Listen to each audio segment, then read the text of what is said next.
The divine root conceives. The source revealed mind and nature nurtured. The great Tao is born. The poem says, ere chaos divide, with heaven and earth a mess, no human appeared in this murkiness. When Pangu broke the nebula apart, the dense and pure defined, did clearing start, enfold all life supreme humaneness would, and teach all things how become good they should, to know cyclic times work, if that's your quest. Read Tale of Woes dispelled on Journey West. We heard that, in the order of heaven and earth, a single period consisted of 129,600 years. Dividing this period into 12 epochs were the 12 stems of Zioni, Shawo, Yin3, Malfa, Shenfith, Sisix, Wu7, White, Shenan, Yun, Zu11, and Hate-12, with each epoch having 10,800 years. Considered as the Harari circle, the sequence would be thus. The first sign of dawn appears in the hour of Zioni, while at Choutwell the cock crows. Daybreak occurs at Yin3, and the sun rises at Malfa. Shenfith comes after breakfast, and by Sisix everything is planned. At Wu7 the sun arrives at its meridian, and it declines westward by White. The evening meal comes during the hour of Shenan, and the sun sinks completely at Yun. Twilight sets in at Zu11, and people rest by the hour of Hate-12. This sequence may also be understood macrocosmically. At the end of the epoch of Zu11, heaven and earth were obscured and all things were indistinct. With the passing of 5,400 years, the beginning of Hate-12 was the epoch of darkness. This moment was named chaos because there were neither human beings nor the two spheres. After another 5,400 years, Hate-12 ended, and as the creative force began to work after great perseverance, the epoch of Zioni drew near and again brought gradual development. Now Kenji said, when to the middle of Zioni winter moved, no change by heaven's mind had been approved. The male principle had but barely stirred, but the birth of all things was still deferred. At this point, the firmament first acquired its foundation. With another 5,400 years came the Zioni epoch. The ethereal and the light rose up to form the four phenomena of the sun, the moon, the stars, and the heavenly bodies. Hence it is said, the heaven was created at Zioni. This epoch came to its end in another 5,400 years, and the sky began to harden as the Choutwell epoch approached. The classic of change said, great was the male principle, supreme, the female. They made all things, in obedience to heaven. At this point, the earth became solidified. In another 5,400 years after the arrival of the Choutwell epoch, the heavy and the turbid condensed below and formed the 5 elements of water, fire, mountain, stone, and earth. Hence it is said, the earth was nine, created at Choutwell. With the passing of another 5,400 years, the Choutwell epoch came to its end and all things began to grow at the beginning of the Yin3 epoch. The Book of Calendar said, the heavenly ore descended, the earthly ore rose up, heaven and earth copulated, and all things were born. At this point, heaven and earth were bright and fair. The yin had intercourse with the yang. In another 5,400 years, during the Yin3 epoch, humans, beasts, and fowls came into being, and thus the so-called 3 forces of heaven, earth, and man were established. Hence it is said, man was born at Yin3. Following Pangu's construction of the universe, the rule of the 3 august ones, and the ordering of the relations by the 5 fifths, the world was divided into 4 great continents. They were the East Purvavida continent, the West Aparagadnia continent, the South Jambudvipa continent, and the North Uttarakura continent. This book is solely concerned with the East Purvavida continent. Beyond the ocean there was a country named Ayala. It was near a great ocean, in the midst of which was located the famous Flower Fruit Mountain. This mountain, which constituted the chief range of the 10 islets and formed the origin of the 3 islands, came into being after the creation of the world. As a testimonial to its magnificence, there is the following poetic rhapsody. Its majesty commands the wide ocean. Its splendor rules the Jasper Sea. Its majesty commands the wide ocean when, like silver mountains, the tide sweeps fishes into caves. Its splendor rules the Jasper Sea when snow-like billows send forth serpents from the deep. On the southwest side pile up tall plateaus. From the eastern sea arise soaring peaks. There are crimson ridges and portentous rocks, precipitous cliffs and prodigious peaks. Atop the crimson ridges phoenixes sing in pairs, before precipitous cliffs the unicorns singly rest. At the summit is heard the cry of golden pheasants. In and out of stony caves are seen the strides of dragons. In the forest are long-lived deer and immortal foxes.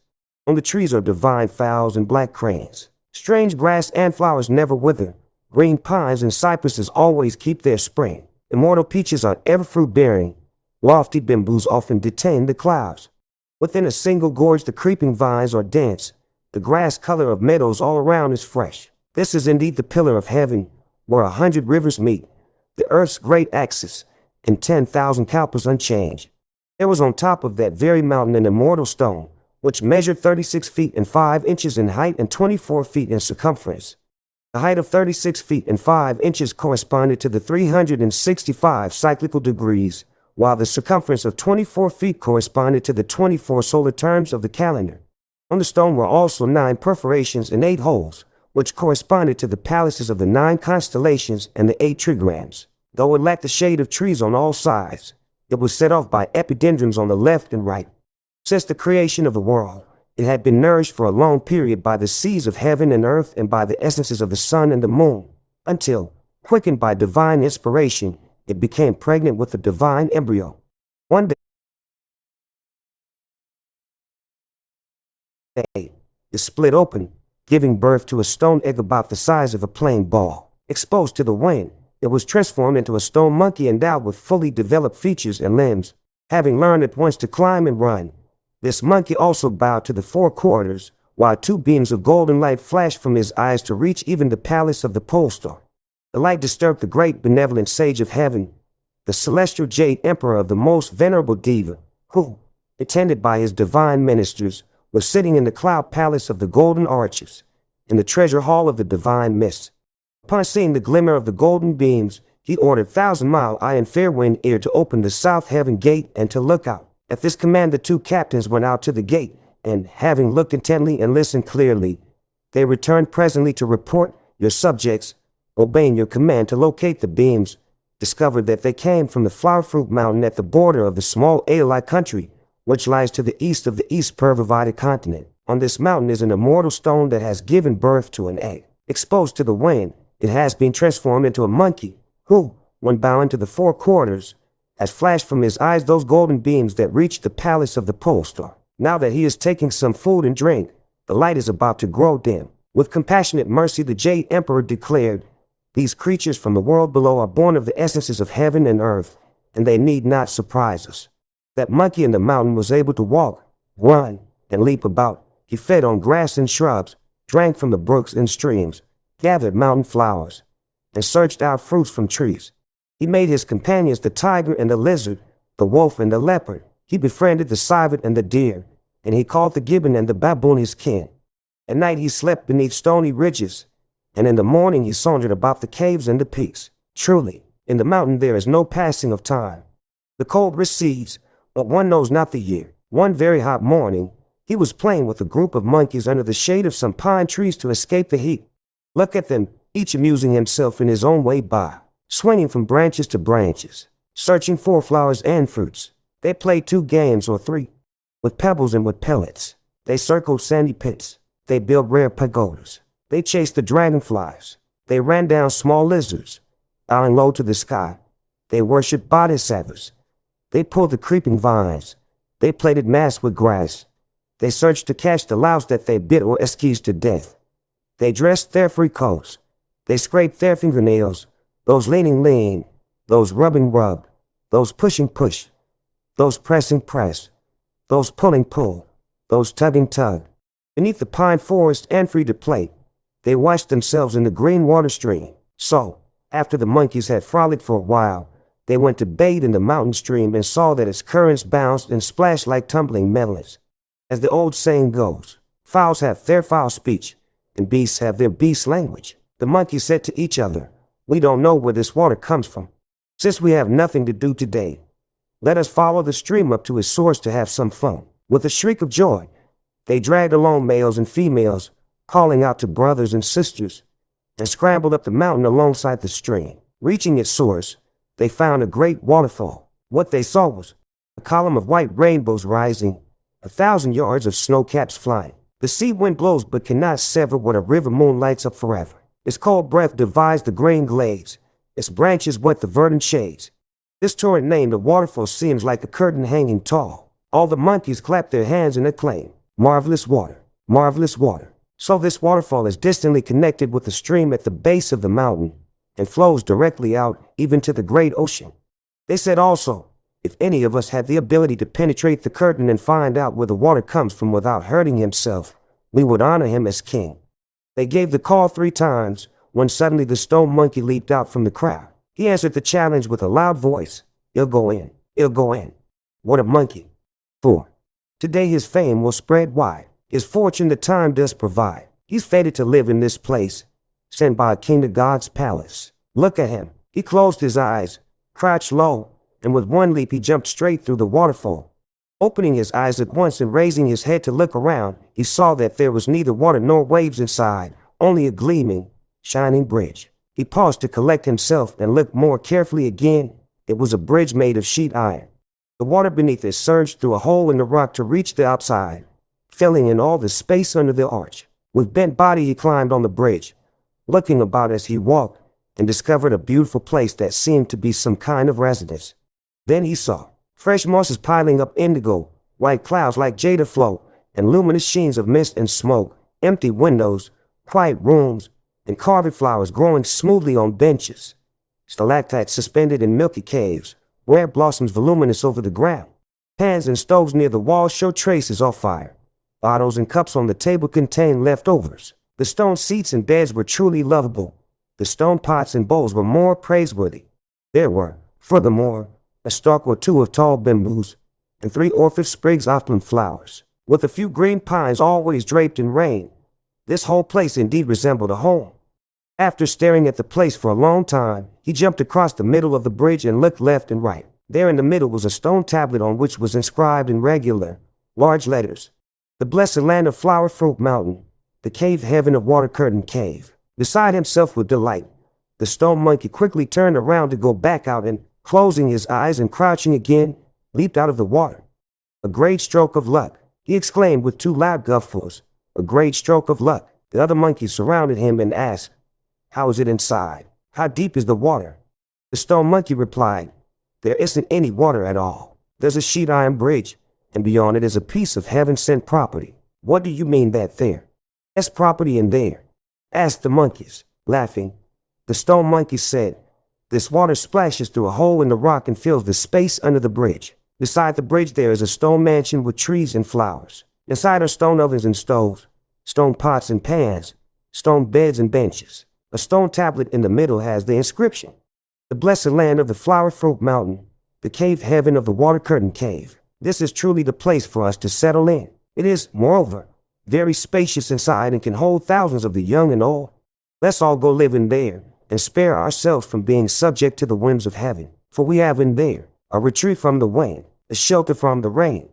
You fear no frost or snow. You hear no thunderclap. Mist and smoke are brightened, warmed by a holy light. The pines are evergreen, rare flowers, daily new."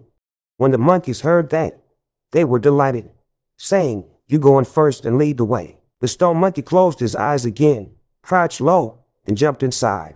"All of you," he cried, "follow me in. Follow me in." The braver of the monkeys leaped in at once, but the more timid ones stuck out their heads and then drew them back, scratched their ears, rubbed their jaws, and chattered noisily.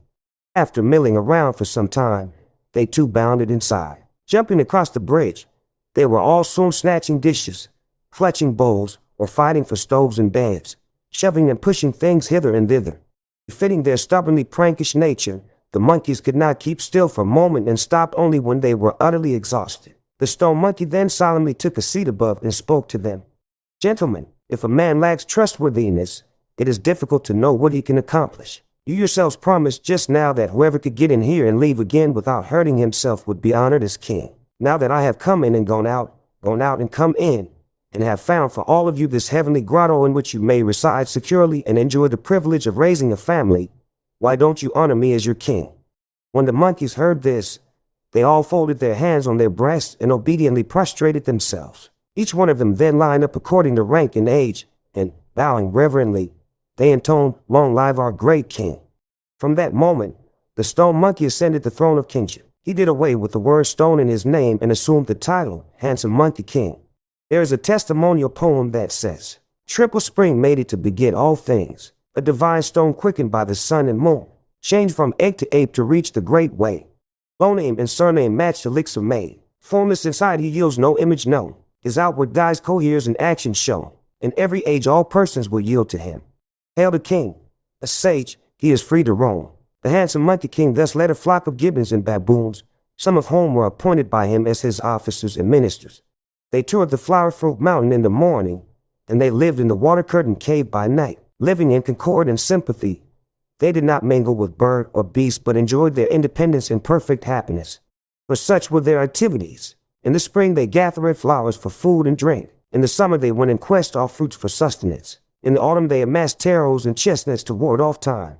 In the winter they searched for yellow sperms to live out the year. The handsome monkey king had enjoyed this insouciant existence for 300 or 400 years when one day, while feasting with the rest of the monkeys, he suddenly grew sad and shed a few tears. Alarmed, the monkeys surrounding him bowed down and asked, "What is disturbing the great king?" The monkey king replied, "Though I'm very happy at the moment, I am a little concerned about the future, hence in distress." The monkeys all laughed and said, "The great king indeed does not know contentment. Here we daily have a banquet on an immortal mountain in a blessed land, and an ancient cave on a divine continent. We are not subject to the unicorn or the phoenix, nor are we governed by the rulers of mankind. Such independence and comfort are immeasurable blessings. Why, then, does he worry about the future?" The monkey king said, "Though we are not subject to the laws of man today, nor need we be threatened by the rule of any bird or beast, old age and physical decay in the future will disclose the secret sovereignty of Yama, king of the underworld. If we die, shall we not have lived in vain, not being able to rank forever among the heavenly beings?" When the monkeys heard this, they all covered their faces and wept mournfully, each one troubled by his own impermanence. But look, from among the ranks of bareback monkeys suddenly leaped forth and cried aloud, "If the great king is so farsighted, it may well indicate the sprouting of his religious inclination. There are, among the 5 major divisions of all living creatures, only 3 species that are not subject to Yama, king of the underworld." The monkey king said, "Do you know who they are?" The monkeys said, "They are the Buddhas, the immortals, and the holy sages. These 3 alone can avoid the wheel of transmigration as well as the process of birth and destruction, and live as long as heaven and earth, the mountains and the streams." "Where do they live?" asked the monkey king. The monkeys said, "They do not live beyond the world of the Jambudvipa, for they dwell within ancient caves on immortal mountains." When the monkey king heard this, he was filled with delight, saying, "Tomorrow I shall take leave of you all and go down the mountain. Even if I have to wander with the clouds to the corners of the sea or journey to the distant edges of heaven, I intend to find these 3 kinds of people. I will learn from them how to be young forever and escape the calamity inflicted by King Yama." Oh, this utterance at once led him to leap free of the transmigration net and be the great sage equal to heaven. All the monkeys clapped their hands in acclamation, saying, "Wonderful, wonderful. Tomorrow we shall scour the mountain ranges to gather plenty of fruits, so that we may send the great king off with a great banquet." Next day the monkeys Julie, 15, went to gather immortal peaches, to pick rare fruits, to dig out mountain herbs, and to chop yellow sperms. They brought in an orderly manner every variety of orchids and epidendrums, exotic plants, and strange flowers. They set out the stone chairs and stone tables, covering the tables with immortal wines and food. Look at the golden balls and pearly pellets, red ripeness and yellow plumpness. Golden balls and pearly pellets are the cherries, their colors truly luscious. Red ripeness and yellow plumpness are the plums, their taste, a fragrant tartness. Fresh langas of sweet pulps and thin skins. Fiery leeches of small pits and red sacks. Green fruits of the pyrus are presented by the branches. The loquats yellow with buds are held with their leaves. Pears like rabbit heads and dates like chicken hearts dispel your thirst, your sorrow, and the effects of wine. Fragrant peaches and soft almonds are sweet as the elixir of life. Crisply fresh plums and strawberries are sour like cheese and buttermilk. Red pulps and black seeds compose the ripe watermelons. 4 cloves fill a rind and fold the big persimmons. When the pomegranates are split wide, cinnabar grains glisten like specks of ruby. When the chestnuts are cracked open, their tough bronze are hard like cornelian. Walnut and silver almonds fare well with tea. Coconuts and grapes may be pressed into wine. Hazelnuts, yews, and crabapples overfill the dishes. Kumquats, sugar canes, tangerines, and oranges crowd the tables. Sweet jams are baked, yellow sperms overboiled, the tubers minced with seeds of water lily, and soup in stone pots simmers on a gentle fire. Mankind may boast its delicious dainties, but what can best the pleasure of mountain monkeys? The monkeys honored the Monkey King with a seat at the head of the table, while they sat below according to their age and rank. They drank for a whole day, each of the monkeys taking a turn to go forward and present the Monkey King with wine, flowers, and fruits. The next day the Monkey King rose early and gave the instruction, "Little ones, cut me some pine wood and make me a raft. Then find me a bamboo for the pole, and gather some fruits and the like." I'm about to leave. When all was ready, he got onto the raft by himself. Pushing off with all his might, he drifted out toward the great ocean and, taking advantage of the wind, set sail for the border of South Jambadvipa continent. Here is the consequence of this journey. The heaven-born monkey, strong in magic might, he left the mountain and rode the raft to catch fair wind. He drifted across the sea to seek a mortal's way, determined in heart and mind to achieve great things. It's his lot, his portion, to quit earthly zeals. Calm and carefree, help face a lofty sage. Head meet, I think, a true, discerning friend. The source disclosed, all Dharma would be known. It was indeed his fortune that, after he boarded the wooden raft, a strong southeast wind which lasted for days sent him to the northwestern coast, the border of the South Jambadvipa continent. He took the pole to test the water, and, finding it shallow one day, he abandoned the raft and jumped ashore. On the beach there were people fishing, hunting wild geese, digging clams, and draining salt. He approached them and, making a weird face and some strange antics, he scared them into dropping their baskets and nets and scattering in all directions. One of them could not run and was caught by the Monkey King, who stripped him of his clothes and put them on himself, aping the way humans wore them. With a swagger he walked through counties and prefectures, imitating human speech and human manners in the marketplaces. He rested by night and dined in the morning, but he was bent on finding the way of the Buddhas, immortals, and holy sages, on discovering the formula for eternal youth. He saw, however, that the people of the world were all seekers after profit and fame. There was not one who showed concern for his appointed end. This is their condition. One will end this quest for fortune and fame, this tyrant of early rising and retiring late, riding on mules that long for noble steeds. By not prime ministers, they hope to be kings. For food and raiment they suffer stress and strain, never fearing Yama's call to reckoning, seeking wealth and power to give to sons of sons. There's not one ever willing to turn back. The Monkey King searched diligently for the way of immortality, but he had no chance of meeting it. Going through big cities and visiting small towns, he unwittingly spent 8 or 9 years on the South Jambadvipa continent before he suddenly came upon the great Western Ocean. He thought that there would certainly be immortals living beyond the ocean. So, having built himself a raft like the previous one, he once again drifted across the Western Ocean until he reached the west of Paragonia continent. After landing, he searched for a long time, when all at once he came upon a tall and beautiful mountain with thick forests at its base. Since he was afraid neither of wolves and lizards nor of tigers and leopards, he went straight to the top to look around. It was indeed a magnificent mountain. 1,000 peaks stand like rows of spears, like 10,000 cubits of screen widespread. The sun's beams lightly enclose the azure mist. 17. In darkening rain, the mount's color turns cool and green. Dry creepers entwine old trees, ancient for its edge-secluded paths. Rare flowers and luxuriant grass, tall bamboos and lofty pines. Tall bamboos and lofty pines for 10,000 years grow green in this blessed land. Rare flowers and luxuriant grass in all seasons bloom as in the isles of the blessed. The calls of birds hidden are near. The sounds of streams rushing are clear. Deep inside deep canyons the orchids interweave. On every ridge and crag sprout lichens and mosses. Rising and falling, the ranges show a fine dragon's pulse. Here in reclusion must an eminent man reside. As he was looking about, he suddenly heard the sound of a man speaking deep within the woods. Hurriedly he dashed into the forest and cocked his ear to listen.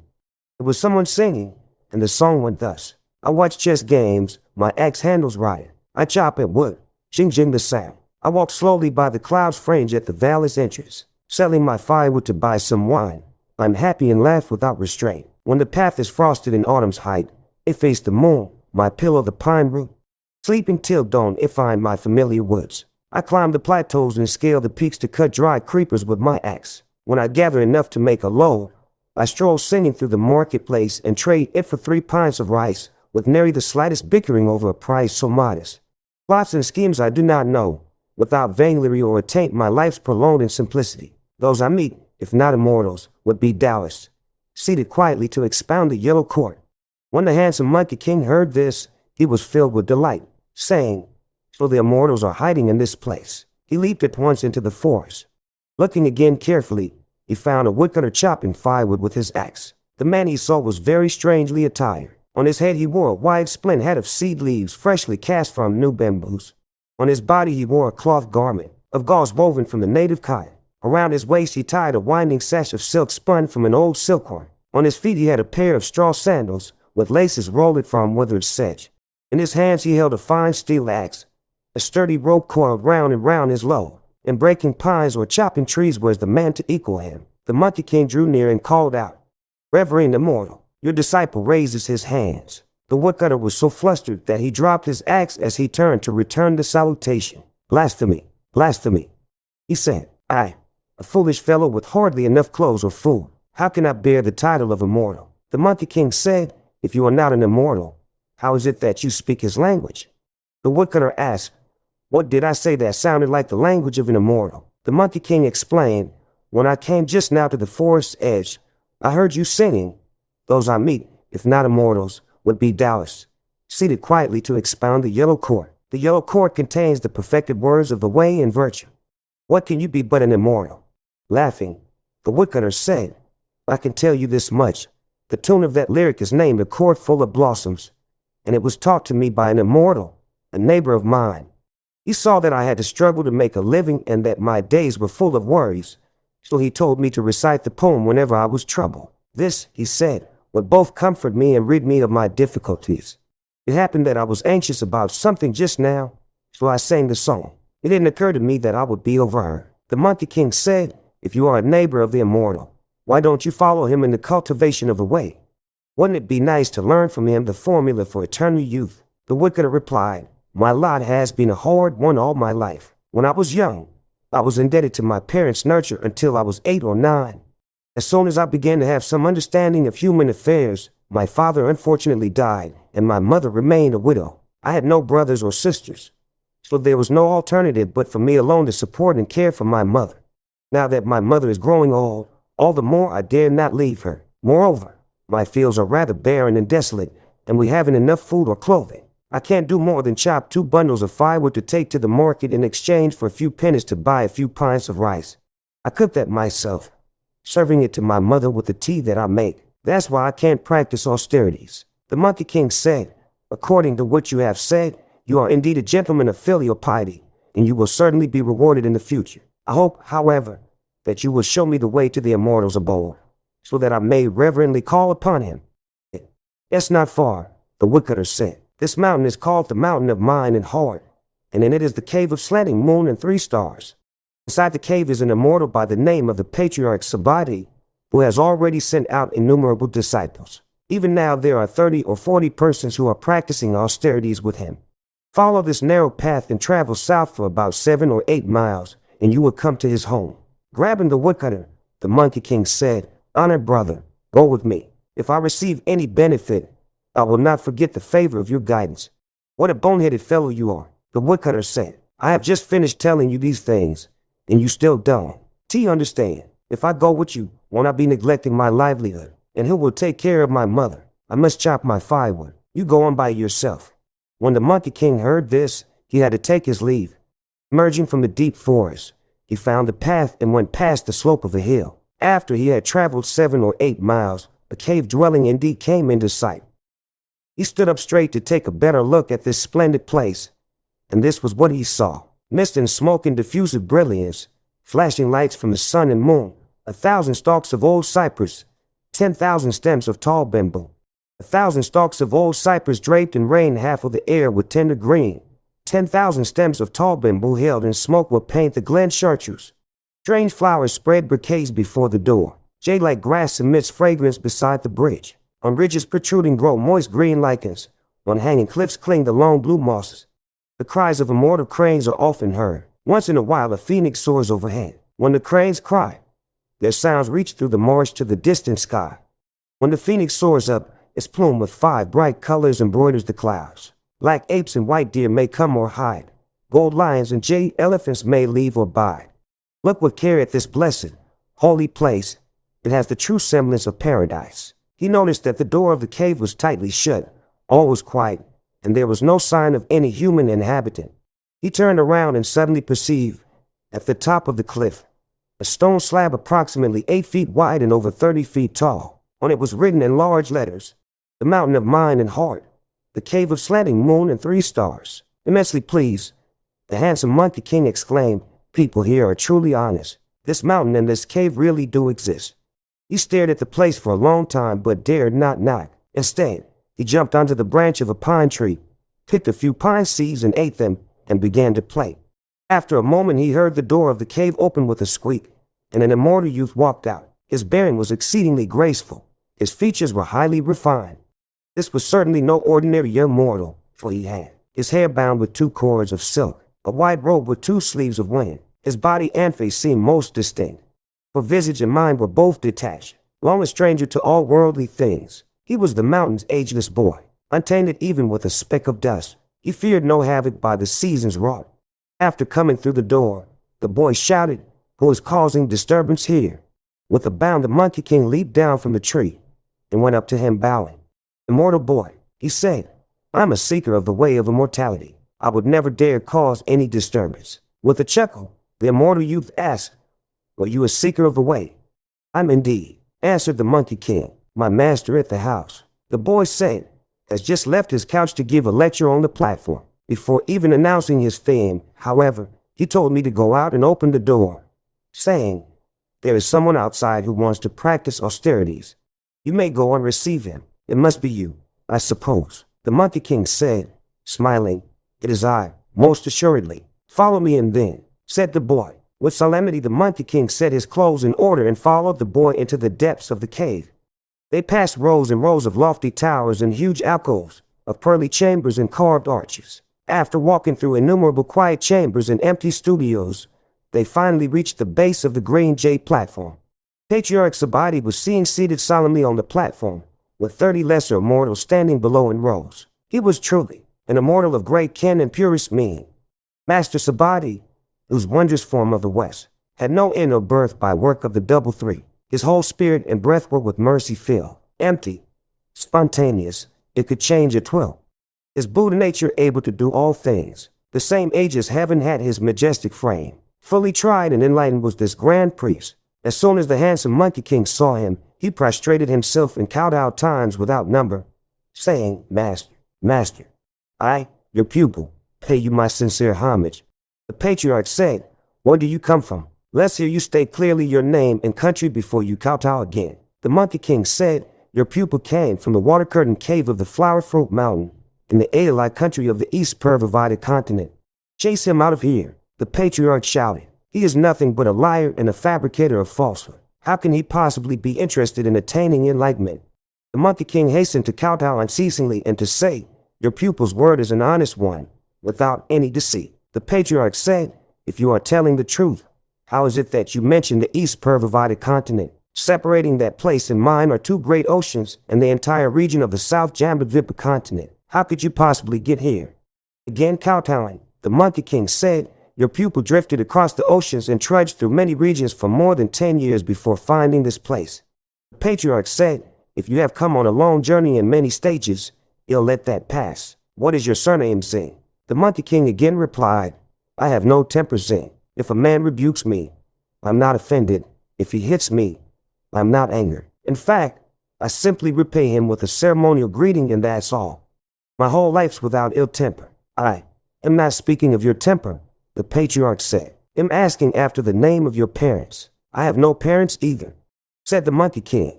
The patriarch said, "If you have no parents, you must have been born from a tree." "Not from a tree," said the Monkey King, "but from a rock. I recall that there used to be an immortal stone on the Flower Fruit Mountain. I was born the year the stone split open." When the patriarch heard this, he was secretly pleased and said, "Well, evidently you have been created by heaven and earth. Get up and show me how you walk." Snapping erect, the Monkey King scurried around a couple of times.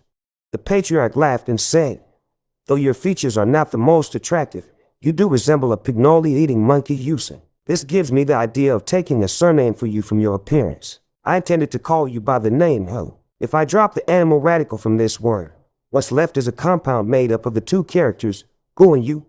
Gu means aged and Yu means female, but an aged female cannot reproduce. Therefore, it is better to give you the surname of son. If I drop the animal radical from this word, what we have left is the compound of Xi and Roman 11.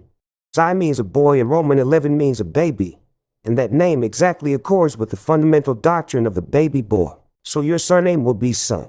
When the Monkey King heard this, he was filled with delight. Splendid, splendid, he cried, kowtowing. At last I know my surname. May the master be even more gracious. Since I have received the surname, let me be given also a personal name, so that it may facilitate your calling and commanding me.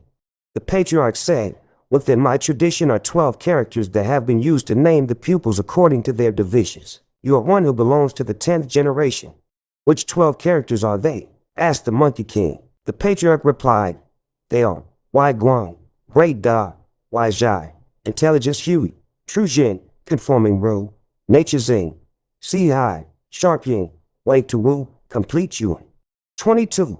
An awakening Jew. Your rank falls precisely on the word Wei Tu Wu. You will hence be given the religious name Wei to the Void Wukong. All right.